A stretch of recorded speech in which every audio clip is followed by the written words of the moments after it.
Hey guys, how's it going? And welcome to the showdown between the Beastmen led by Morker the Chaos Cow and the Warriors of Chaos, who are going to be led by Kolek Suneater. So without further ado, let's jump right into this match and have some fun. So as far as my army goes, in the front line, I do have a very heavy core of Bestigor herds. I think in total I do have 3 or 4. Let's go ahead and check. So 1, 2, 3, 4. So I do have 4 Bestigor herds. And then I do also have the Regiment of Renown, the Koroks Man-Rippers, which are basically an anti-large version of the Bestigor herds. See if the weapon strength is really that different. So Bestigor herds have 40. These guys have 39. Let's go ahead and take a look at the AP value. So 26 here. And then as far as regular Bestigor herds, I think they have a little bit more raw AP. That's actually 28. Granted, these guys do have anti-large, so I think they're a pretty solid pick against the Warriors of Chaos. So if you're facing off against Chaos Knights, Kolek Suneater, who has 100 armor, if you're facing off against Dragon Ogres, at least they have the bonus versus large. I just feel like they're ultimately a pretty safe pick. So the way we're going to be using them this game as basically as a personal bodyguard for the Eye of Morsleep. So this thing is definitely very, very solid. Being like an ROR piece of artillery equipment, this thing is going to be exponentially more accurate, and it does also have an effigy ability, or I should say a snare ability. It has a warp gaze, so enemies within 100 meters you can cast it on and they can't move. So it's definitely very useful for kind of breaking very powerful charges, slowing down lords, and just all kinds of good stuff. So he's going to be marching on, eating some souls, having a good time. We do have the Koroks Man-Rippers guarding them. But aside from that, we have a very just kind of a, heavy aggressive front line. We have 4 Bestigor herds. We have 1 group of Minotaurs with great weapons to assist with the anti-large. We also have some Chaos Spawn, because the Beastmen Chaos Spawn, unlike regular Chaos Spawn, for the Warriors of Chaos, they have a little bit less weapon strength, I think by 30, but they also have poison, which is very useful in the front line. So for example, if you're, thinking about armor, you have all these Bestigors and your opponent switches it up and goes very wide with chaff and fodder, they're going to be very good for dealing with those type of units. We got Morker the Chaos Cow, and we also do have a Bray Shaman with Lore of Shadows, and that's pretty much it. So I mainly just wanted to have like a very defensive artillery style of build, but what that opened me up to, and just going so heavy duty in one direction, is that I basically don't have too many answers for skirmish cav. And you can see my opponent does have 2 Marauder Horsemen with throwing axes over here in the forest. They'll definitely be very good against my build. On top of that, his army's mainly chosen. I think he's got some Chaos Marauders on the outside, some Hounds, Dragon Ogres, Halberds in the back. But his main front line is 3 or 4 Chosen, which is going to be really tough because Chosen just pound pretty much everything they fight. They're just so good. So anyways, guys, let's get this battle going. So right now, I could have been a real troll. And what I would have done is run up the high ground here, just position my army here and have my CYGOR throw boulders down into the valley. But that style of play is just so awful. And this map is already a little bit annoying as it is. And, I don't know, it's just a weird one because you don't know, should I deploy on the bottom and be a gentleman and meet my opponent down here, or should I deploy up top and use the forest and be really kind of a, well, it's not net decking because it's not a card game, but you guys get what I'm saying. But anyways, my forces have come down here. You can see the Eye of Morsleep is going to be throwing some boulders at Chosen or trying to get in range. But then there is a great ambush from the forest. The Marauder Horsemen come in with their throwing axes. They're going to start peppering my Bestigors here, which is not fun. I mean, this is like the ideal target for throwing axes. And you can see I've already lost 3 models. So at this point, my only real answer is to get my Shadowcaster to use spam Melkoths on these guys and screen them out with Morker, who's going to be able to heal through any of the damage they put out here. So you can see, just a little bit of positioning. I do throw a boulder, the Eye of Morsleep. It looks like, do CYGOR boulders normally do that? His is like a firecracker when it explodes. Let's go ahead and watch another one. But man, he took out a ton of those horsemen. It looks like he took out 10 models with 1 boulder, which is really solid. So coming in here with the Bray Shaman with Lore of Shadows, I will be getting that sweet, sweet Melkoths, and you can see the Eye of Morsleep. I'm trying to get in there, and I do get the warp gaze. So my timing wasn't the best because the Bestigors will get a charge in here, but I don't know if they're going to have enough time because it's almost over. Yeah, so at least I get a little bit of free damage, but it looks like that Bestigor charge only did like 200 HP, which was not very good. So a little bit sloppy on my part. And yes, if I was trying to play a super competitive tournament match, I would have brought skirmishers and Centaurs and all kinds of stuff in this matchup, but I just wanted to experiment with a build that was kind of like, Chaos Spawn Mino Death Star with a little bit of a, Morsleep action in there. So right now, this Bray Shaman is going to be kind of running in, just trying to, waste their ammunition, doing some moves like Jagger, having a good time. And yeah, just kind of letting my Eye of Morsleep kind of just pick them apart, which is definitely pretty fun. So yeah, just some skirmishing going back and forth here. You can see the Melkoths Mystifying Miasma is going to, slow those guys down, and Morker is wasting their ammo. He's basically going to take no damage from these guys, which is nice. But he does get a little bit of a fire on my Eye of Morsleep, which was good. Another Melkoths is probably going to break those guys. And yeah, now the regular battle is underway. So now the Eye of Morsleep is going to be throwing boulders into the Chosen, which is basically going to be, signal the war. Well, I guess it wouldn't be like a bell. That's more of a Skaven thing. But going to signal the war horns for the Warriors of Chaos who are going to push in here. So another boulder coming in. Just a little bit of a miss. The Eye of Morsleep's arm is getting a little bit tired as he is winded. Although I don't really know if that affects his accuracy. Over here, you can see another Melkos Mystifying Miasma up on those Marauder Horsemen right there. Here comes another boulder. Let's see if it's going to hit. And it's just landed at Kolek's feet. I don't know if that did any damage, but I think he's just trying to send a message. He's like, I'm the alpha monster on this battlefield here. But yeah, we're able to kind of break off those Marauder Horsemen, which is good. And we've done some okay damage against these Chosen here. And there's a pretty good boulder right there. So they start at 60 models. They're down to 47, making them a much easier fight for my 75 Bestigors. So hopefully, you know, I can butter up their front line a little bit before. So now I switch targets. I kind of want to spread the butter across the bread.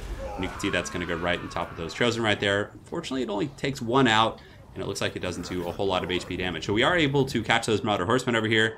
I think they were out of ammunition, so they just decided to engage. But Morker should be able to slap those guys with his filthy dreadlocks there. So the remainder of the Chaos Forces are pushing in. Some Hounds going up and around the back. Granted, a huge mistake on my part. I accidentally left my Koroks Man Rippers back here, but they'll be rejoining relatively shortly. And here comes Boulder. Boulder coming in. Nails those Chosen right in the face. Takes out about 6 models right there. So now we're starting to kind of get somewhere with a little bit of the more sleep pressure. We've dealt with Marauder Horsemen, so I guess we're a little bit ahead maybe. I mean, we did take out these 2 troops. Granted, they still did get some pretty good skirmish on my front line. So arguably, I would say it's pretty even at this point. Sounds are just kind of lurking in the wings, waiting for an opportunity. The Koroks Man Rippers will, of course, be coming up here shortly, hopefully. I can't remember how long it took me to remember that, but this was right after I woke up, so forgive me, guys. But right here, you can see the boulders coming in. Another swing and a miss from our MLB CYGOR, so he's definitely not the cream of the crop here, but he's trying his little heart out. So he's going to walk behind. Now the frontline engagement's underway. So the Chaos Spawn and Bestigors will be going in.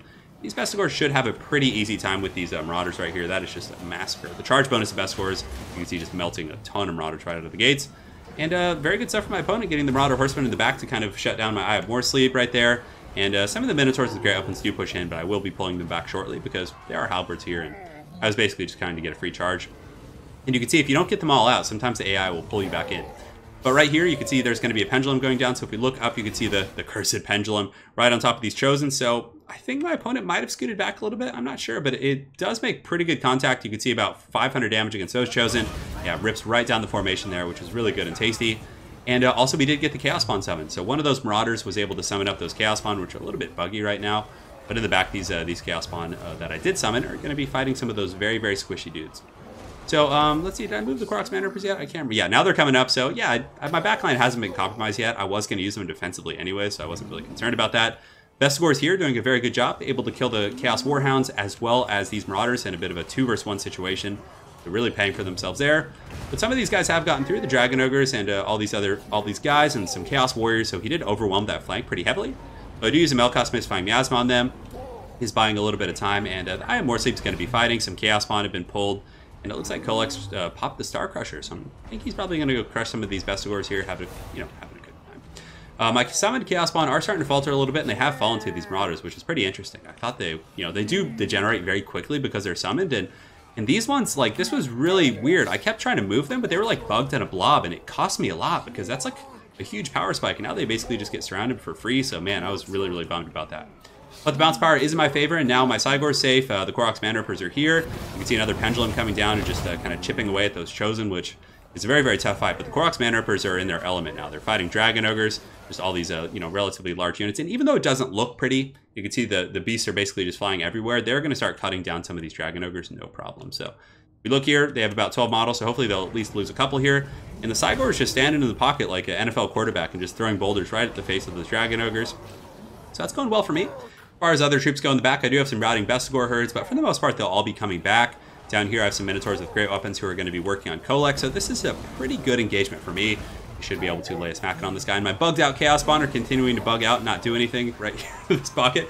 Oh, it looks like they're finally spreading out. Maybe. I don't know. Maybe they're coming out of their holes, but there are some Chosen over here who are shaken. I have 10 Chaos Spawn that aren't really fighting correctly. Morker, plus these Minotaurs, so I'm getting a little bit of work done on these Chosen who are actually starting to waver, which is really nice. Over here, we've secured our pocket. The Eye of More Sleep is now free to throw again, so at this point, I do use the Warp Gaze right here, which is so good. I think you're going to see that a lot in the metagame. And here comes the MLB throw, and it looks like it's a miss from point blank, which is a little bit sad, but he probably would have been able to take out 1 or 2 of those models there, which would have been really, really good. So Kolek's going to be beating on Morker, which is not good for me. Granted, Morker is really tough to kill, and he's on foot, so he's going to be constantly getting staggered by Kolek, so it's going to be a bit of a drawn-out process, but Balance of Power is just dead even right now, guys. The Bray Shaman right here with Lord of Shadows is wavering. And the Bestigors have come back, and they're doing okay against the Chosen. The Koroks Man Rippers still fighting, of course, with their pretty good... They have good melee defense, unlike regular Bestigors, so they should be able to hold But right now, the Dragon Ogres have come in. My Minotaurs with great weapons are going to be in a bit of a kaiju fight with them, but I think he has the numbers advantage, although you can see a couple of those Dragon Ogres are just being felled here. So I basically pull back, and oh, look at that. That guy just got crushed by the Eye of More Sleep. So I fall back, knowing that Morker was taking a lot of damage. I pull in some Bestigor herds, and I'm just trying my best to hold here. And the Eye of More Sleep is pretty strong in melee. It has 52 melee attack, so hopefully it can help Morker. But yeah, Morker's just getting whooped on by Star Crusher. This guy's rocking just a rock hard 700 weapon strength here. And the Chosen, believe it or not, even after the pendulums and all that work, were able to win that engagement. So that's going to be it, folks. So yeah, it was a bit of an experimental build, and I honestly think it did okay. But there was a couple of things. I would have liked to have some skirmishers, I think. Like, just got one group of Bestigors to get some Centaurs with throwing axes, because they could have chipped away at the Chosen. They could have chased down the Marauders. That would have pretty much made all the difference, I think. Probably just cut the Chaos Spawn, to be honest. It was just a fun. I wanted to see if the poison would blend in with the Bestigors, but ultimately it didn't work out too well. And my opponent played really well. His Kolek micro was solid. He had pretty good micro with his Skirmisher cap. Definitely was very annoying in the beginning with those guys. And yeah, Chosen, I mean, I think Chosen are a meta-defining unit now. They're really, really good. Especially, I don't know. I know Fate Abuna got some changes in the Queen of the Crown. I think it did. I think it cost more. But Fate Abuna was one of the main reasons you didn't see Chosen in units like that. Because a Beastman player would probably just bring like Fate Abuna and melt those guys. Granted, I might have still been able to do that. But, you know, without Fate Abuna, these Chosen can definitely run rampant. I probably... Yeah, Spirit Leech would have been good against Kolek as well, but I didn't have too many tools. I mean, I guess I had the Minotaurs with great weapons and the Eye of More Sleep and those kind of guys to some heavy hitters and the Koroks Man Rippers. But yeah, those Chosen just like massacred my Bestigors and just fought to the bitter end, which I think was a big determining factor. So very well played to my opponent, Knight Hussein Ni. Look forward to running into you again on ladder, and hopefully you guys enjoyed this Beastmen vs. Chaos game. Have an excellent night, guys, and take care.